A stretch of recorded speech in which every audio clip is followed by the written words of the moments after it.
Stock market insanity is upon us, folks. Yes, it is indeed. We are about to get into earnings season. So in this video here today, I want to run you through the earnings that are coming this week, what I'm watching, what I'm expecting from these companies, all those sorts of things. And then after we're done going through all this, I want to go ahead and react to Kramer's playbook here.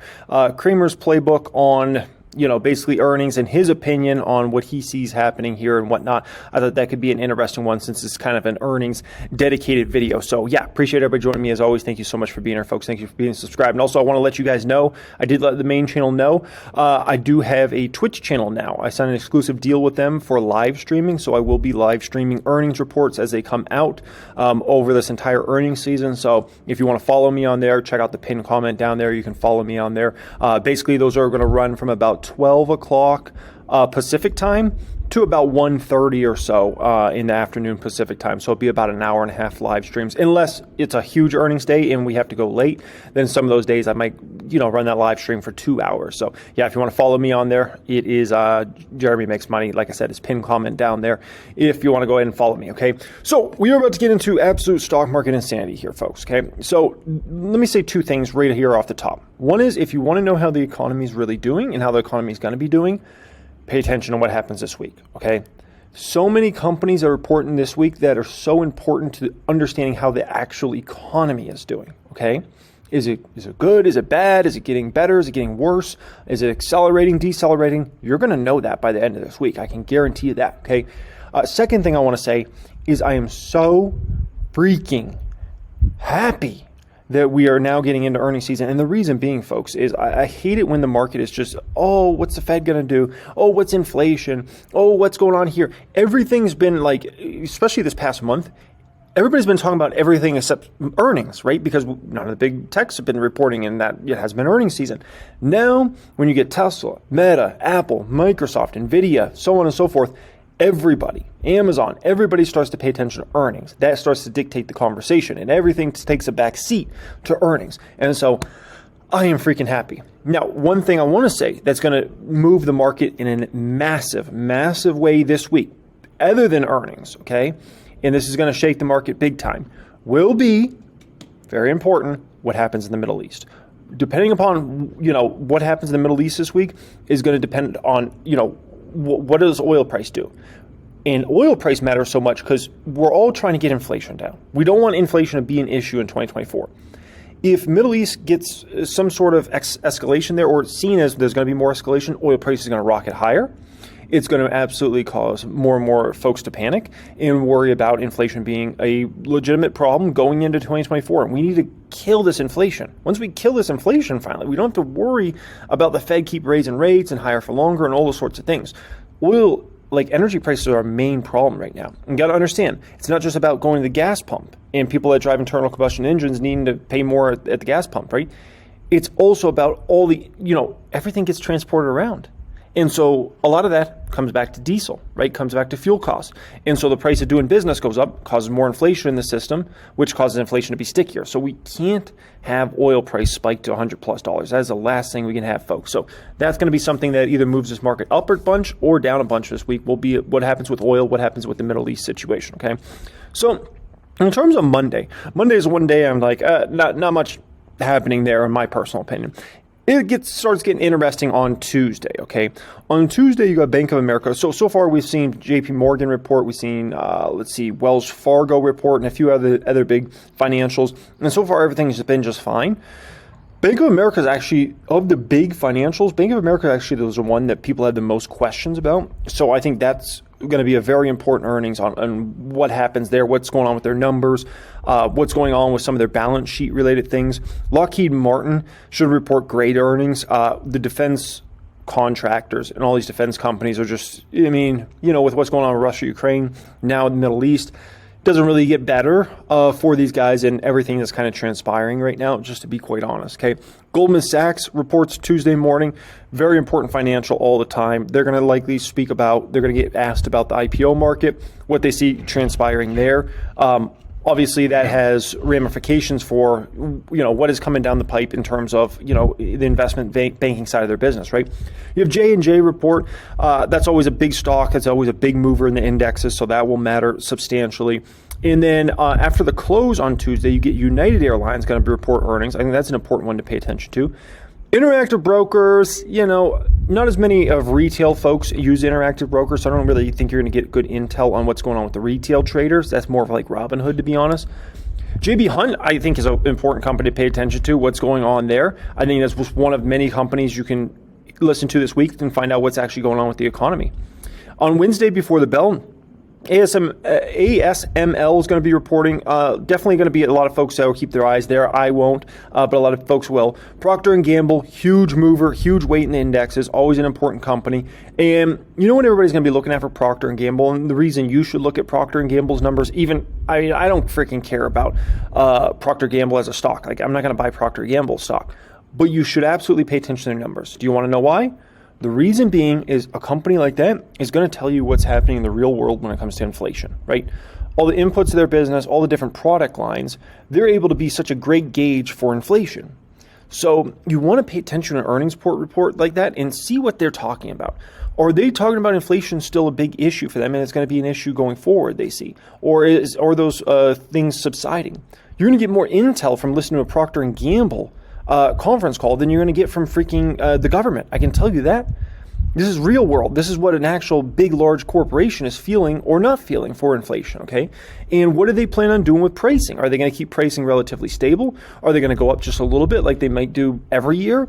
Or is there something more substantial? If there's something more substantial planned there, then that means we got still inflation problems, right? If they're talking about big price increases on their huge variety of products.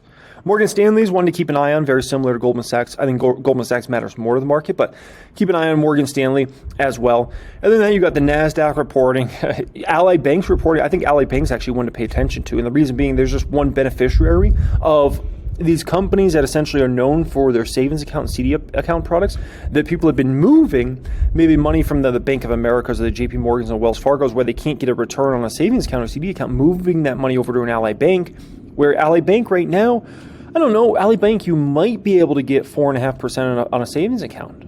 Yeah, you might be able to get close to 5% on a CD at Ally. So, that's one that I think is kind of money stealing right now from these other guys. Now, things obviously get to a whole other level of crazy on Wednesday after the bell, right? You have Tesla MyEsla reporting, you have Netflix reporting, Lam Research reporting. I think it used to be a more important company to pay attention to than it is today. Not to say it's not important. Sands reporting, you're going to get really good information out of Macau, what's going on there. Alcoa, it's reporting you can get definitely some info about the economy from there. Discover, such an important stock to report there. Discover, that's one of those many stocks that are reporting this week that you're going to find out what's actually going on with the underlying economy. Are charge-offs going up, right? Is there any real substantial pullback here? You've got to pay attention to Discover. You'll get good clues on what's going to happen with Visa and MasterCard in American Express based upon how those Discover numbers go. Got to pay attention to Discover, okay? Very important company. Netflix. How am I feeling about Netflix? Netflix should put up solid numbers. I don't think they're going to report anything crazy. I'm not looking for anything shocking in regards to Netflix report. Should be solid, okay? Tesla MyEsla. I shared my in-depth thoughts on Tesla's earnings on a video on the main channel here today. In regards to Tesla, I'm very concerned. I'm extremely concerned. I made a 37-minute video today detailing all into detail exactly what I'm concerned about for these Tesla earnings, and it's a lot. And so very concerned about Tesla, very concerned. So if you want to hear in-depth thoughts just about Tesla, check out my video I put out on the main channel today, financial education, and you'll be able to hear my full thoughts in regards to Tesla. And as a Tesla shareholder that holds more than $400,000 worth of stock, very concerned about these earnings in the numbers, okay? On Thursday, you get T reporting, which has just been a devastated stock, huge dividend yield on that beast, obviously. American Airlines reporting, I think a very important stock, along with Delta, obviously, to pay attention to what's going, or United, pay attention to what's going on with the airlines. Obviously, we know fuel cost is going to be a new issue for them. That's kind of wavered a little bit. Now it's going to be a new issue again. How are those guys going to deal with that? What's going on with travel in general? TSMC. There you go, okay? Another extremely important stock that if you want to know what's going on with the economy, pay attention to TSMC. They're responsible for all the freaking semiconductors in the world, okay? Maybe not them all, but pretty darn close, okay? TSMC, massive market share, producing all types of semiconductors from very basic ones to the most high-end semiconductors in the world, okay? If you want to know what's going on in the electronics market, demand, how demand for smartphones is, how demand for maybe AI chips is, pay attention to TSMC. They're going to tell you how it is. Almost all the biggest semiconductor companies in the world, almost all of them use TSMC, okay? It's hard to get around not using TSMC. Very important to pay attention to. You got Blackstone Group reporting, which is one a lot of people have worried about. There could be something brewing behind the scenes there that's not going to be good. We'll see with that. You have Union Pacific reporting before the bell on Thursday as well.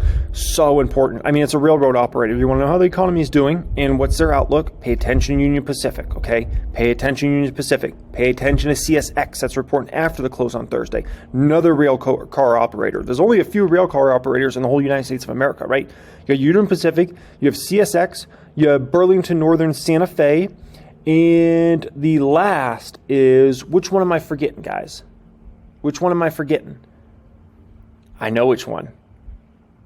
Norfolk Southern, that's who I'm forgetting, okay? So, you know, whenever you can hear those earnings from those guys, they're going to tell you. You got to move stuff around in the United States, okay? Intuitive Surgical has been a great growth company over the past 15, 20 years. Always just an interesting report to look at.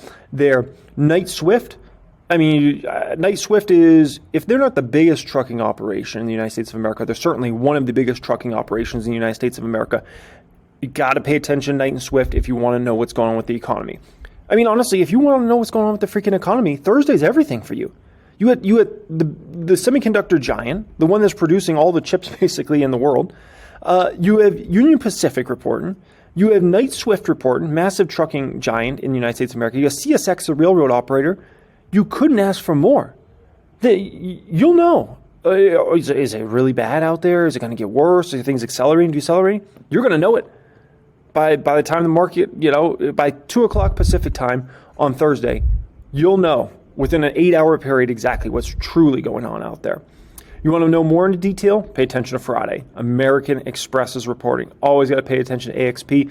They're going to let you know how also international travel is doing, which is freaking phenomenal right now. Okay, absolutely phenomenal. But yeah, that's always an important company to pay attention to, folks. So yeah, very important week. Very important week. This is the big starter week to really get us rolling in earnings season. But I'm telling you guys, Netflix and Tesla are going to move the Qs in a massive way, depending upon what happens there.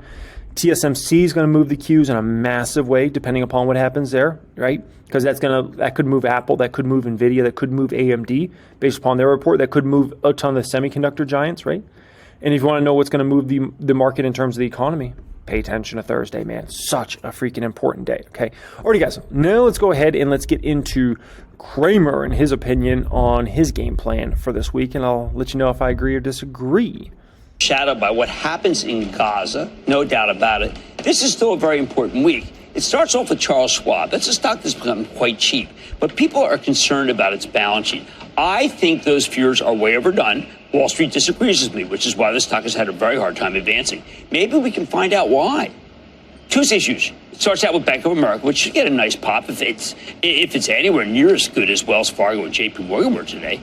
I think that Goldman Sachs should have an excellent quarter. It's still in disposal mode. So right there, I might disagree, okay?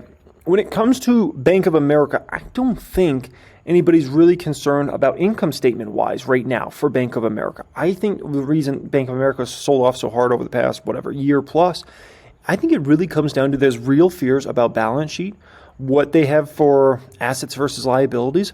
I think it goes way beyond just like what their earnings report is. I think earnings reports are much more important for especially JP Morgan, because I don't really think there's any worries about JP Morgan's balance sheet or anything in regards to that. Bank of America is a whole different can of worms. Getting rid of extraneous business lines that aren't in keeping with a company that wants to become the key depository of the wealthy people of the world, as well as the king of underwriting and mergers and acquisitions. We know that our government's committed to helping Israel with military aid, which always seems to be a good news for Lockheed Martin. I think they can tell an excellent story here. We also get earnings from J&J on Tuesday morning. Lately, the company's been quiet about its talc litigation. The great news for Lockheed Martin is they're not just benefiting. Like, this isn't just like, oh, they're going to benefit this year from everything that's going on. No, they're going to benefit for the next 5 years from everything that's going on. The big question is, how much do they benefit, right? Is that going to help their EPS go up 30% over the next few years, or 50% or 100%? That's a real question, but this will be a multi-year help out there. Again, I don't think the stock can mount a serious rally until shareholders get some resolution, because nobody wants to get stuck for all these lawsuits and wait for them to play out. Maybe the J&J, maybe they have some sort of announcement. And by the way, let me be clear. If we're going to have any sort of real economic troubles, folks, the world's going to get more dangerous, not safer, okay? That is another thing to kind of keep in mind there. If we have major economic troubles, I can tell you there's going to be more countries fighting. There's going to be a whole separate, much bigger situation that we could be facing down the road. About a resolution. That'd be something. After the closing of airlines, reports this group's had a decidedly mixed moment. Fuel costs are going higher. Tourist customers seem to be topping out. But the business travelers starting to return. Last time we came out positive about Delta after a post-earnings decline. That's the go-to name of the group. Wednesday completes the important bank reports when we hear from Morgan Stanley. This charitable trust name has become a horrendous holding for me. I can't believe it has fallen this low. That said, I think Morgan Stanley's a buy ahead of the quarter. That sounds like me with PayPal stock. I'm like, geez, man, PayPal, you ever go up? Oh, God. As they have a lot of good businesses beyond just wealth management. It is a shame what's happened to that stock. How about Procter? The consumer staples have all been trading together and actually trading down because of these new GLP-1 anti-diabetes and weight loss drugs. Oddly, Procter & Gamble's come down with them because it's part of the consumer packaged goods group. Never mind that Procter's not in the food or beverage business. I think it's a mistake. One more reason why we own Procter for the Charitable Trust.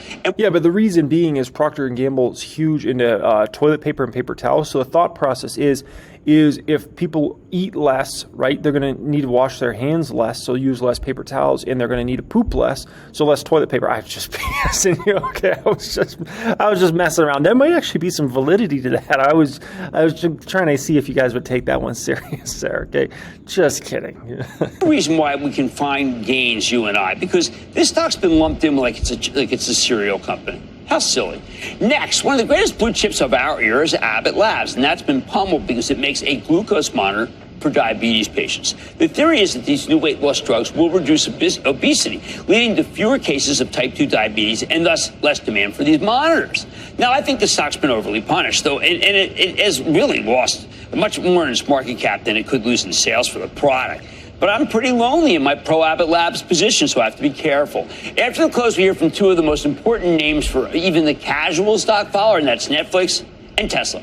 The setup's pretty negative for both of them, as we've been hearing lots of suboptimal commentary about each company. Netflix caught a downgrade today on what's thought to be a declining customer acquisition story. Tesla's all about the desire to cut price to levels where they can still make money, but others can't, except in China. That's not the best position to find yourself in. What else? Well, such important stocks. I mean, two of the most important in the market. Two of the most important stocks are important right there after the bell on Wednesday. I don't think Kramer gave that enough justice, kind of talk about, casual. And sure, retail absolutely cares about Netflix, absolutely cares about Tesla. But I'm telling you, it goes so much bigger than that, folks.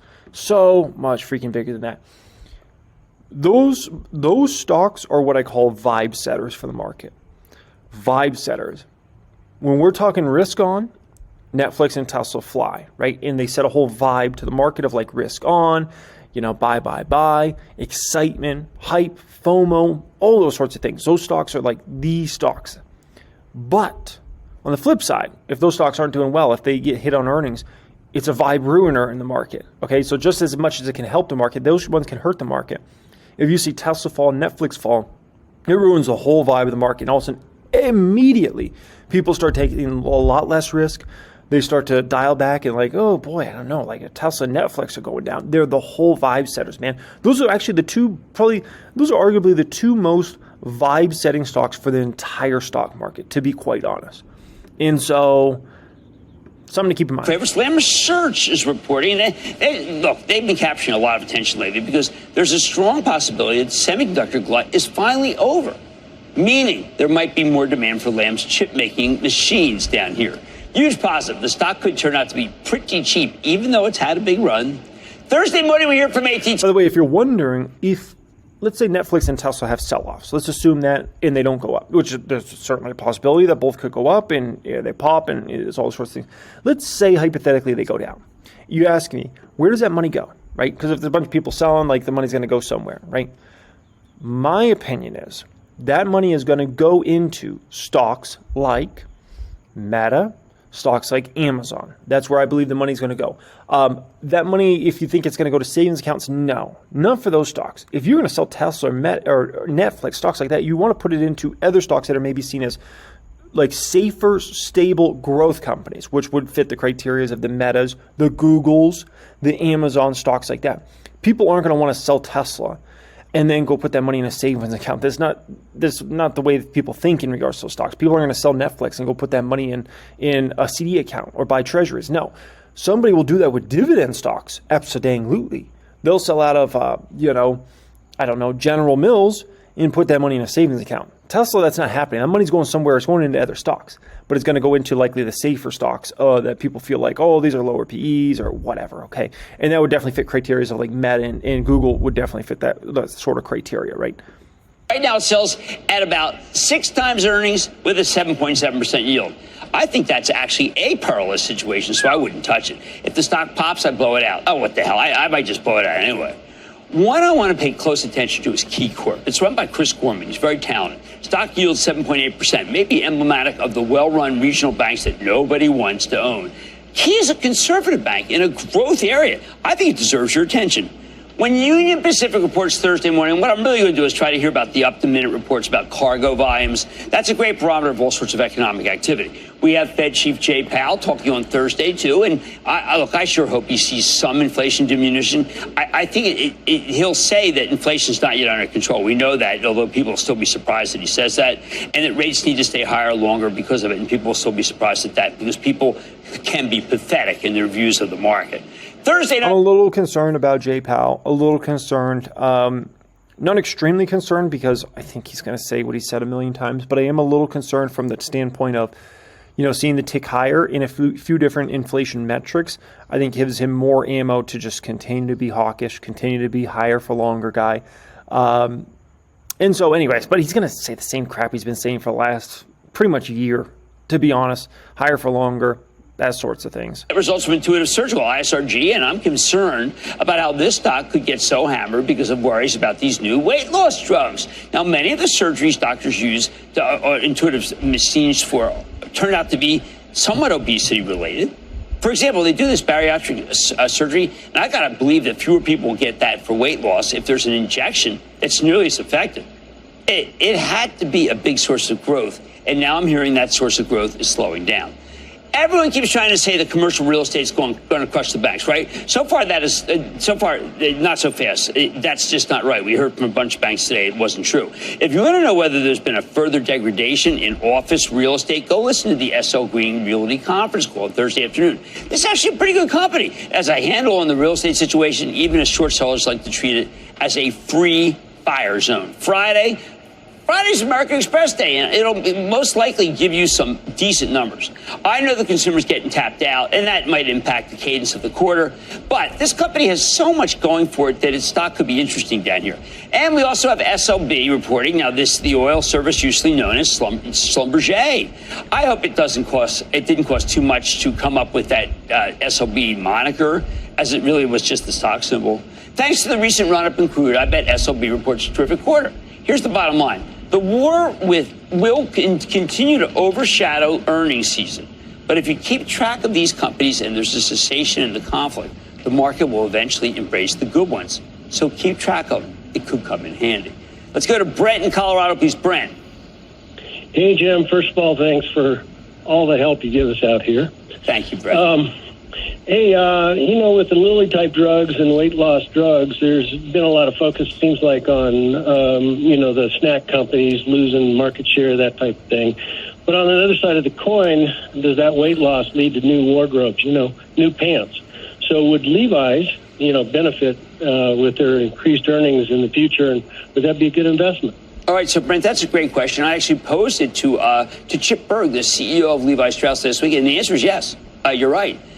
just like people gained too much weight during the COVID epidemic, people are losing a lot of weight with these, and they do have to go redo their wardrobe, and Levi's is going to be a winner. So I like your thinking. How about as silly as it is true. I mean, at the end of the day, people gaining a lot of weight or losing a lot of weight is the best thing for clothing companies because, all of a sudden your clothes don't fit properly anymore. And next thing you know, you got to go buy new clothes and all those sorts of things because it just looks clownish if you're wearing the same stuff and you lost a lot of weight, or the flip side, you gained a lot of weight. So it is net definitely a benefit for clothing companies. Chris in Washington. Chris. Hey, Jim. Happy Friday. Same to you. Thanks for taking my call. I appreciate it. I've been looking at starting a position in a financial services company. I know the trust owns Morgan Stanley, but what do you think about T. Rowe, given its status as a dividend aristocrat? Okay, I don't want you to, look, here's where I haven't heard of T. Rowe Price in like 100 freaking years. T. Rowe Price? The House of Pain. And I do not want you to enter the House of Pain, and that's, I think, what you'll have with T. Rowe. It's a very good company. I've known it for years. But it doesn't I hadn't heard of T. Rowe Price in a minute, man. Holy smokes. Okay, so folks, it's going to be a crazy week, obviously, going on in the market. I'm going to keep you guys in tune as much as possible. A lot of reactions coming here on the Reaction channel. Obviously, follow me on Twitch. Pin comment down there if you want to see all the live streams that are coming this week and over the next several weeks to dissect all these earnings reports. It's going to be busy times, and then obviously the main channel. So, max level busy for the next 4 to 5 weeks. I can tell you folks that, okay? And I appreciate you all being subscribed here as always. Thanks so much. Much love, and have a great day.